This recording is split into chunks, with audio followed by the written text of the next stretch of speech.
Bismillahirrahmanirrahim. Assalamualaikum warahmatullahi wabarakatuh. Pada kesempatan kali ini saya akan menjelaskan tentang tingkat ketergantungan pasien yang biasanya keluar di kompetensi manajemen.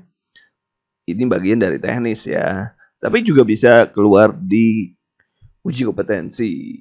Nah, kalau ini saya akan mempersiapkan diri untuk pasien-pasien atau teman-teman yang akan mengikuti tes P3K, SKB maupun uji kompetensi.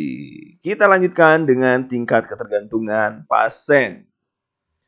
Yang pertama adalah tingkat ketergantungan minimal.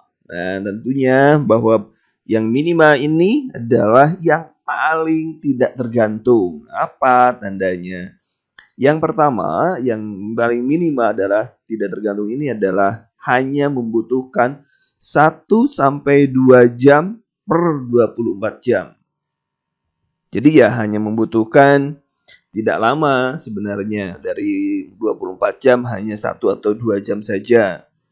Kemudian yang kedua, dia masih bisa menjaga kebersihan diri, mandi, ganti pakaian bisa dilakukan oleh sendiri. Itu minimal.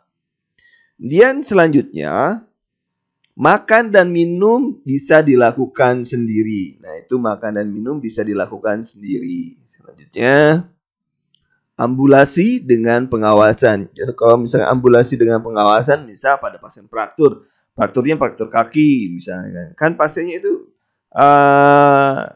katakan di gips gitu. Itu kan pasiennya, ambulasinya juga masih bisa diawasi. Walaupun dia misalnya frakturnya nggak kalau femur tentunya kalau ditraksi enggak gitu ya. Nah, ini hanya fraktur biasa saja, misalnya hanya sudah digip, ujungnya itu masih bisa mandi sendiri. Kemudian, observasi tanda pita dilakukan setiap jaga. Artinya kalau setiap jaga itu 8 jam sekali, 8 jam ya, 8 jam sekali. Itu biasa dilakukan hanya tiap jaga saja. Pergantian jaga, di awal jaga itu dilakukan pengecekan tanda pita. Tidak ada waktu yang spesifik untuk ini, misalnya 30 menit dan lain sebagainya, tidak ada. Pengobatan minimal dengan status psikologi stabil. Jadi pasiennya sebenarnya tidak terlalu memerlukan tidak memerlukan perawatan, dia hanya bisa saja pasiennya istirahat saja, dia akan sudah selesai operasi dan lain sebagainya. Kemudian yang kedua itu parsial atau sebagian, ya. Yang sebagian dalam memerlukan waktu dirawat itu selama 3 sampai 4 jam per 20 jam. Kemudian kebersihan diri dibantu ya, kalau ya misalnya menggotong kuku dan lain sebagainya dibantu ya.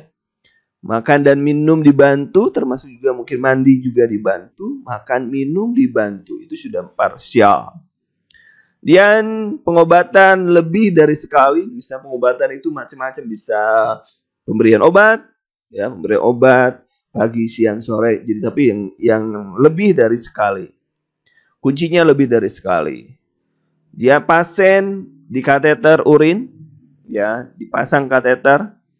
Untuk kebutuhan eliminasinya dia dipasang kateter. Dan selanjutnya dari parsial adalah pemasukan dan pengeluaran intake output cairan dicatat. Ini untuk menghitung kebutuhan pasien.